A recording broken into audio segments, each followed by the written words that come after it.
Hello viewers, কেমন আছেন সবাই? মাই ফার্স্ট ব্লগে আপনাদের স্বাগতম। আজ অনেকক্ষণ ধরে আপনাদের সাথে করব বগর বগর। এই ব্লগে আপনাদেরকে নিয়ে যাব বাংলাদেশের সবচেয়ে বড় কৃষি খামার দত্তনগর। চ্যানেলে নতুন হলে অবশ্যই চ্যানেলটি সাবস্ক্রাইব করে পাশে থাকবেন, আর ভিডিওটি ভালো লাগলে ভিডিওটিতে একটি লাইক দিবেন।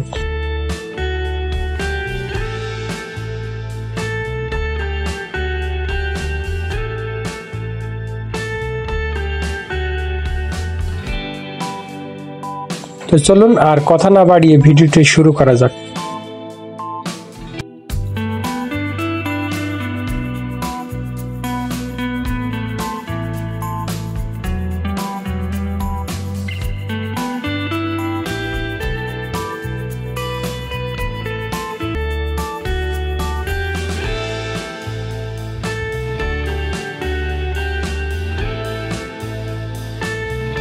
দত্তনগর কৃষি খামার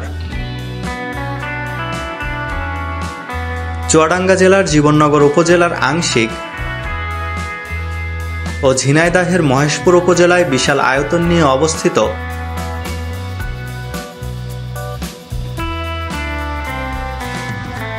দত্তনগরের হেমেন্দ্রনাথ দত্তের একটি সবজি খামার।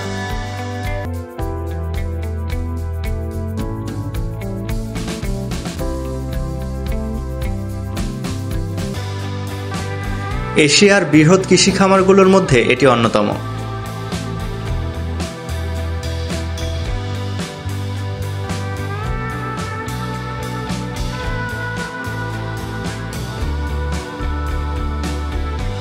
(1940) সালে হেমেন্দ্রনাথ দত্তের খামারটি প্রায় 3000 একর জমির উপর অবস্থিত।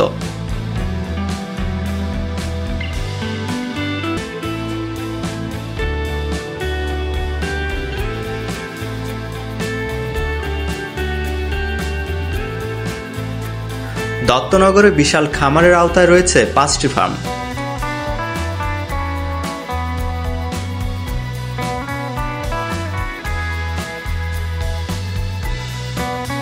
সেগুলো হচ্ছে গোকুলনগর, পাথিলা,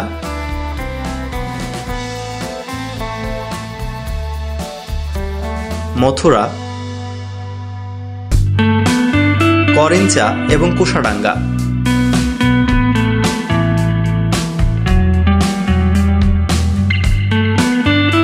ফার্মগুলোর মোট জমির পরিমাণ 2737 একর।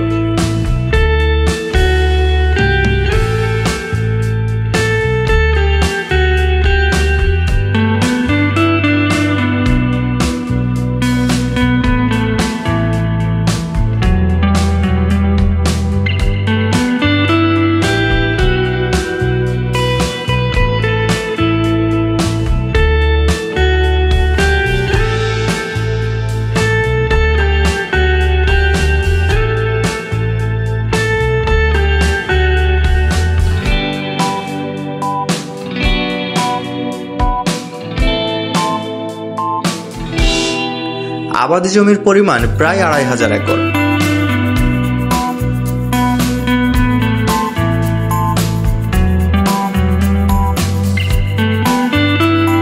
নিচু জমি আছে 600 একর এবং বিল এলাকা আছে প্রায় 200 একরের উপর।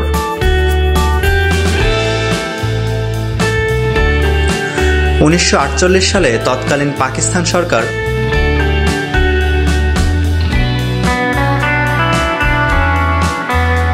দত্তনগর খামার অধিগ্রহণ করে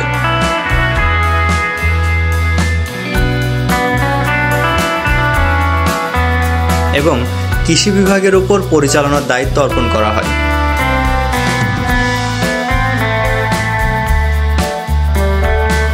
(1962) সালে ফার্মের যাবতীয় সম্পত্তি কৃষি উন্নয়ন কর্পোরেশনের কাছে হস্তান্তর করা হয়।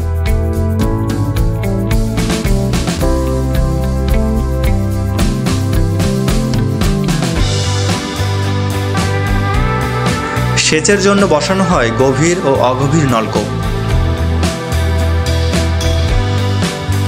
আর ক্ষেতে পানি সরবরাহের জন্য পাকা ড্রেন নির্মাণ করা হয়। আগে শ্রমিক দিয়ে শস্য কর্তন ও মাড়াই করা হতো।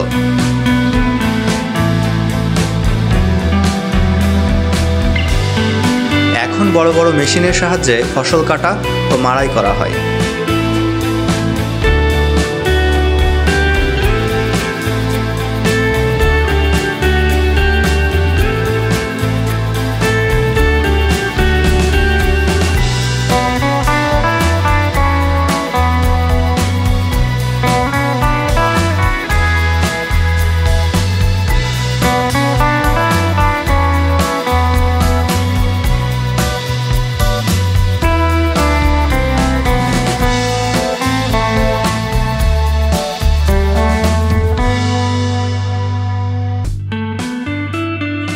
অফিস, বাসভবন সহ নানা স্থাপনা নির্মাণ করা হয়।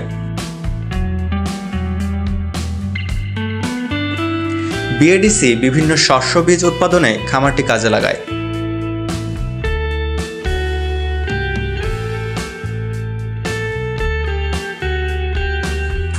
এছাড়া এখানকার রাস্তাগুলো সরু,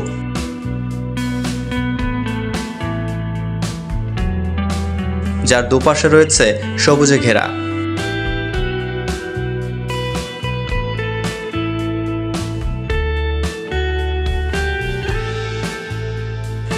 রাস্তা দিয়ে চলার সময় মনে হয় যেন প্রকৃতির খুব কাছেই চলে এসেছে। এটা হচ্ছে গরুর খামার। এখানে বিভিন্ন জাতের গরু পালন করা হয়ে থাকে। এরা সাধারণত সারাদিন মাঠেই চরে এবং সন্ধ্যায় গোয়ালে ওঠে, যেটি গ্রামের একটি প্রাচীন ঐতিহ্য বহন করে।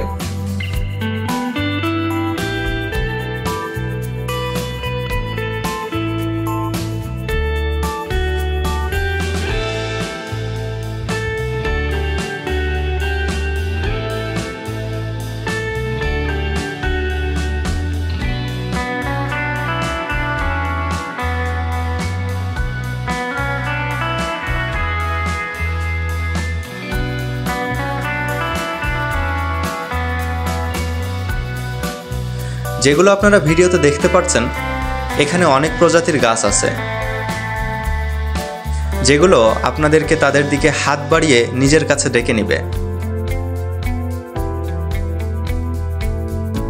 এছাড়া সবথেকে মজার বিষয় হচ্ছে এখানে আপনি ফ্রিতেই বুক ভরে শ্বাস নিতে পারবেন।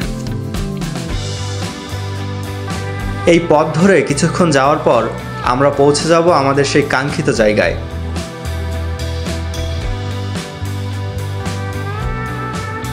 যেখানে একটি বটগাছ থেকে জন্ম হয়েছে অসংখ্য বটগাছের।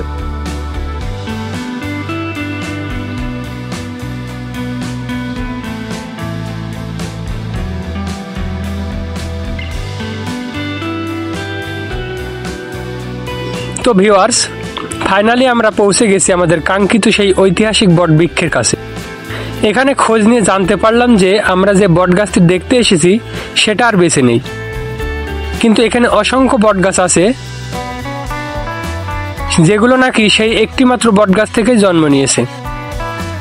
এই বটগাছটি কুশোডাঙ্গার বটগাছ নামে পরিচিত। এখানে প্রতিদিনই লোক এসে ভিড় জমায় এই বটগাছটি দেখার জন্য। আসলেই গ্রামীণ পরিবেশে এই বটগাছটি খুবই সুন্দর, যা এই প্রকৃতির সৌন্দর্যকে আরো বৃদ্ধি করেছে। আমরাও এসেছি এই বটগাছ দেখতে। আসলে এই বটগাছ দেখতে এসে আমাদের খুব ভালো লাগছে।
অনেকক্ষণ ঘোরাঘুরির পর দেখা হলো এই চটপটিওয়ালা মামার সাথে। সেখানে গেলাম চটপটি খেতে। গিয়ে বললাম, মামা আপনার কাছে কি কি আছে? সে যা বললো সেটা শুনে তো আমরা পুরাই অবাক হয়ে গেলাম। সে বলল, আমার কাছে গ্যাসের ট্যাবলেট থেকে শুরু করে নিয়ে সব কিছুই আছে। চা, কফি, চটপটি, ফুচকা, সেন্টার ফুড, এক কথায় যা যা লাগে তার এই ছোট্ট দোকানে সব কিছুই আছে।